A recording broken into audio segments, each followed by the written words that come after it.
राधे राधे भक्तजनों, आज आप सुनेंगे सोमवार की व्रत कथा। आज के कथा सुनना बहुत शुभ माना जाता है। कहते हैं कि भोलेनाथ जी की सोमवार का कथा आज सुनना चाहिए, क्योंकि आज तो पूर्णिमा है। आज के दिन सुनना बहुत शुभ होता है। और साथ में सुनेंगे आरती। सोमवार का व्रत करने से, उनकी कथा सुनने से भोलेनाथ माता पार्वती प्रसन्न होते हैं और उनकी सारे मनोकामना को पूरा कर देते हैं। भोलेनाथ की जय हो, भोलेनाथ की जय हो, माता पार्वती की जय हो, माता पार्वती की जय हो। एक साहूकार था जो भगवान शिव का अनाय भक्त था। उसके पास धन आए, किसी भी चीज की कमी नहीं थी, लेकिन उसकी कोई संतान नहीं थी। और वो इसी कामना को लेकर रोज शिव जी के मंदिर जाकर दीपक जलाता था। उसके इस भक्ति भाव को देखकर एक दिन माता पार्वती ने शिव जी से कहा कि प्रभु, यह साहूकार आपका अनय भक्त है, इसको किसी बात का कष्ट है तो आपको उसे अवश्य दूर करना चाहिए। शिव जी बोले कि हे पार्वती, इस साहूकार के पास पुत्र नहीं है, यह इसी से दुखी रहता है। माता पार्वती कहती है कि हे ईश्वर, कृपा करके इसे पुत्र का वरदान दे दीजिए। तब भोलेनाथ ने कहा कि हे पार्वती, साहूकार के भाग्य में पुत्र का योग नहीं है। ऐसे में अगर इसे पुत्र प्राप्ति का वरदान मिल भी गया तो वो केवल 12 वर्ष की आयु तक ही जीवित रहेगा। यह सुनने के बाद भी माता पार्वती ने कहा कि हे प्रभु, आपको इस साहूकार को पुत्र का वरदान देना ही होगा। अनाथ भक्त क्यों आपकी सेवा पूजा करेंगे। माता के बार बार कहने से भोलेनाथ ने साहूकार को पुत्र का वरदान दे दिया, लेकिन यह भी कहा कि वो केवल 12 वर्ष तक ही जीवित रहेगा। साहूकार यह सारी बातें सुन रहा था, इसलिए उसे ना तो खुशी हुई और ना ही दुख। वो पहले की तरह भोलेनाथ की पूजा अर्चना करता रहा। उधर सेठानी गर्भवती हुई और 9 महीने के बाद एक सुंदर सा बालक की प्राप्ति हुई। परिवार में खूब उत्साह मनाया गया, लेकिन साहूकार पहले ही की तरह रहा और उसने लड़का की 12 वर्ष की आयु का जिक्र किसी से भी नहीं किया।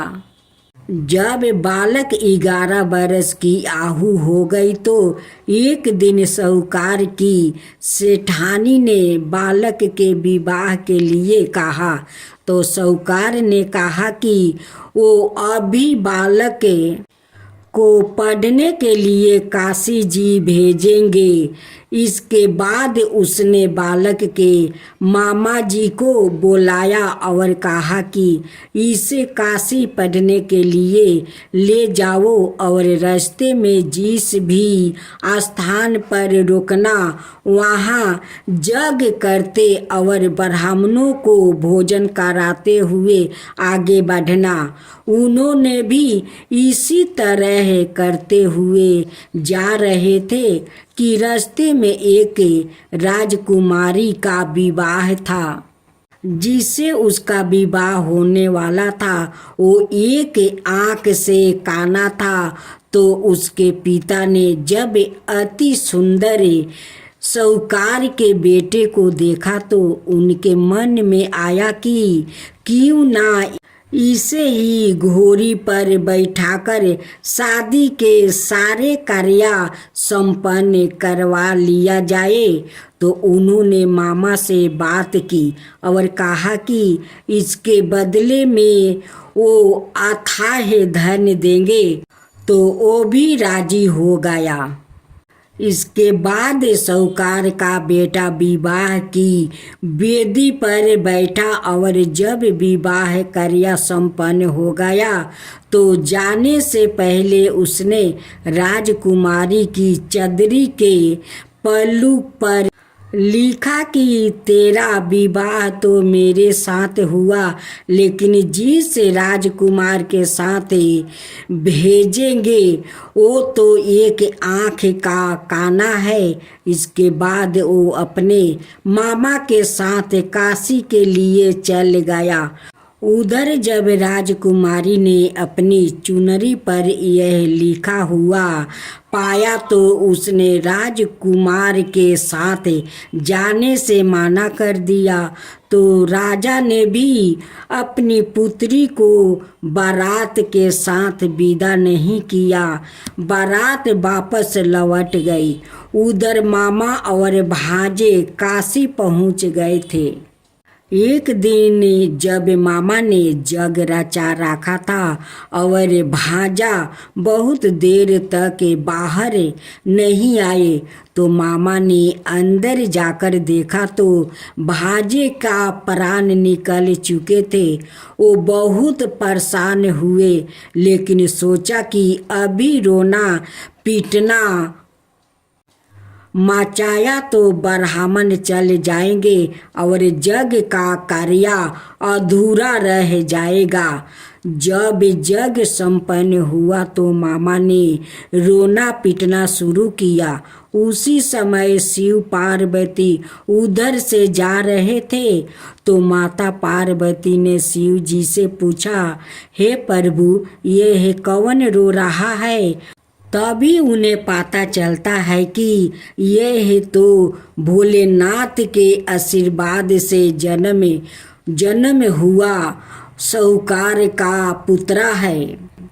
तब माता पार्वती कहती है कि हे स्वामी, इसे जीवित कर दीजिए। अनाथ रोते रोते इसके माता पिता के प्राण निकल जाएंगे।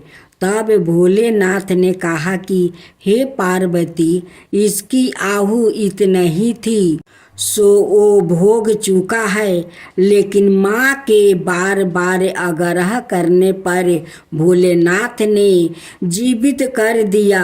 लड़का ओम नमः शिवाय करते हुए उठा और मामा भांजे दोनों के ईश्वर को धन्यवाद दिया और अपनी नगरी की ओर लौटा। रास्ते में वही नगर पारा और राजकुमारी ने उन्हें पहचान लिया। तब राजा ने राजकुमारी को साहूकार के बेटे के साथ बहुत सारे धन धनाये के साथ विदा किया।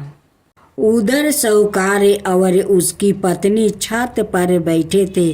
उन्होंने यह प्रण कर रखा था कि यदि उनका पुत्र सकुशल ना लौटा तो वो छत से कूदकर अपना प्राण त्याग देंगे।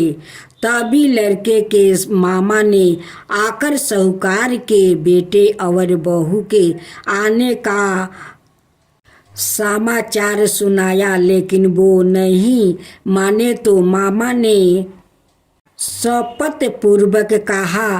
तब तो दोनों को विश्वास हो गया और दोनों ने अपने बेटे बहू का स्वागत किया। उसी रात साहूकार को सपने में शिव जी ने दर्शन दिया और कहा कि तुम्हारे पूजन से मैं प्रसन्न हुआ। इसी प्रकार जो भी व्याकृत इस कथा को पढ़ेगा या सुनेगा उसके समस्त दुखों दूर हो जाएगा और मन बचित सभी कामनाओं की पूर्ति होगी। जय शिवा ओमकारा, प्रभु हरे शिवा ओमकारा, ब्रह्मा विष्णु सदा शिव अर्धंगिनी धारा। ओम जय शिवा ओमकारा। एकानन चतुरानन पंचानन राजे। शिव पंचानन राजे। हंसासन गरुड़ासन विषवाहन साजे। ओम जय शिवा ओमकारा। दो भुज चार चतुर भुज दस भुज अति सोहे। तीनों रूप निरखता त्रिभुवन जन मोहे। ओम जय शिवा ओमकारा। अक्षर माला बने माला मंगली माला तारी। चंदन मृग मद सोहे बोले सुभिकारी। ओम जय शिवा ओमकारा। श्वेतांबर पीतांबर बागंबर अंगे। सनकादिक बरे मादिक भूतादिक संगे। ओम जय शिवा ओमकारा। करिके मध्यम कमंडल चक्र त्रिशूल धरता। जग करता जग भरता जग पालन करता। ओम जय शिवा ओमकारा। ब्रह्मा विष्णु सदा शिव जानते अविवेका। प्राण बचर के मध्यम याहे तीनों एका। ओम जय शिवा ओमकारा। तिरगुण शिव जी के आरती जो कोई नर गावे। शिवा जो कोई नर गावे। कहत शिवानंद स्वामी मन भजत शिवानंद स्वामी मन वांछित फल पावे। ओम जय शिवा ओमकारा। जय शिवा ओमकारा।